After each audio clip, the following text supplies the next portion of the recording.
Is the date legible po sa inyo? Can you see? I'd like to confirm that the date that it says is actually December 28, 2023. Do you see that, Attorney Camora? Yes, Mr. Chair.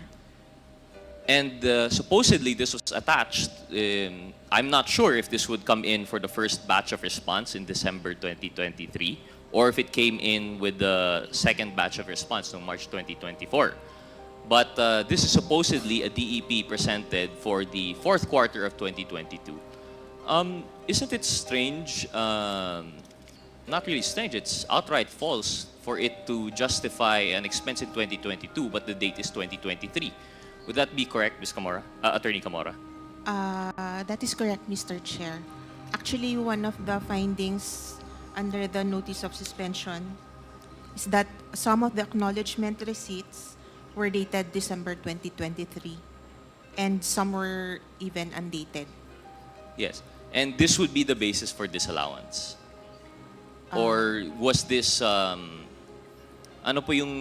was the findings of the AOM po, no? Yes, that is under the notice of suspension na po, Mr. Chair. Since nakapag-comply na sila, so yung observation namin was already under the notice of suspension po.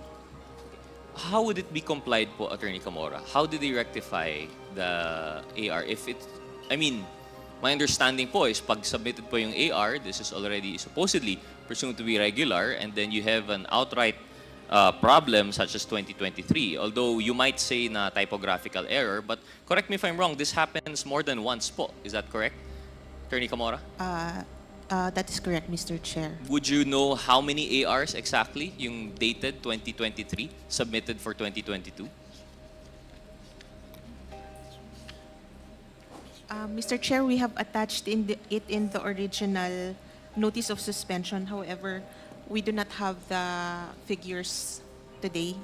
Sige po. Well, just to help you po, no, based on our study, 158 of the acknowledged receipts have that typographical error. We would understand the typographical error if it happens once or twice, and at most for one individual to make that mistake multiple times. But for supposedly acknowledgement receipts which come from different sources, this should be different people issuing it po, diba? These are different people signing off for different expenses. Now, for 158 people to make the same mistake, is that something that would be acceptable? Is that an acceptable margin of error for the COA? Mr. Chair, they answered in their compliance. As to the Mr. Chair, apologies. Maybe what does it mean to answer with the compliance? So they took back yung AR na mali po yung date, or?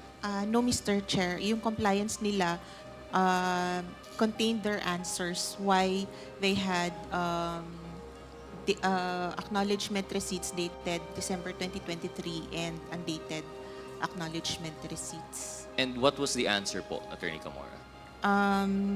They said they have inadvertently contained clerical or typographical errors indicating 2023 instead of 2022.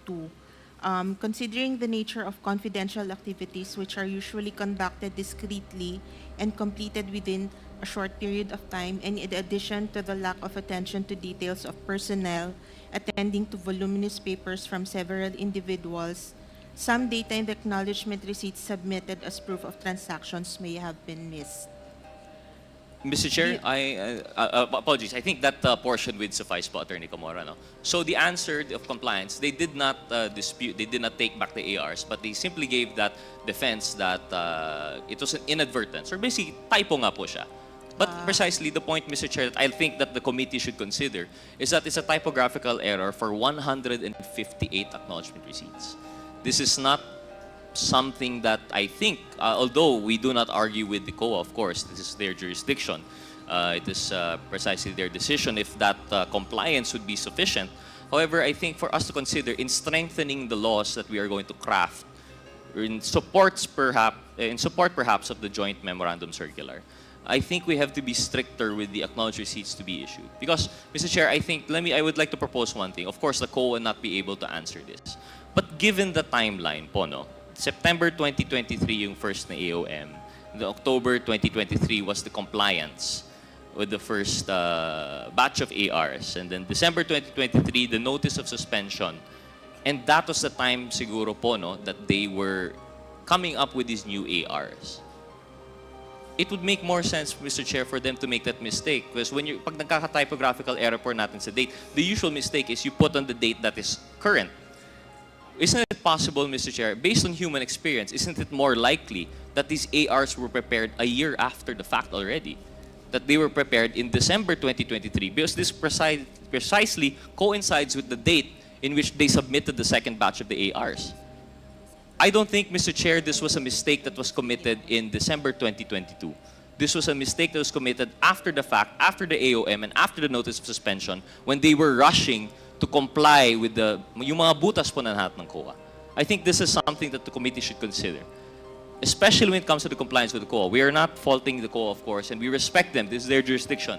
But one thing that we understand, that we see from the COA, is that generally, they are not really ministerial, but they would err on the side of caution rather than put themselves in the place to, exercise discretion regarding the disbursements by any agency. Sa kanila po, as long as complied yung DEP and as long as there's an explanation, they would accept it. However, I think the COA has to go above and beyond that requirement. Because, Mr. Chair, just to highlight also how spurious this seems and how bogus.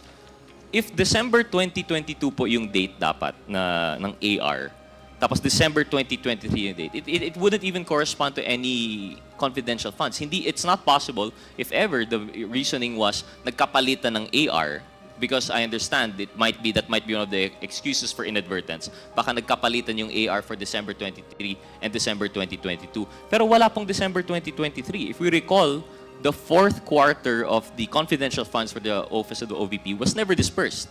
They chose, although it was already included in the our General Appropriations Act, they chose not to disperse yung fourth quarter.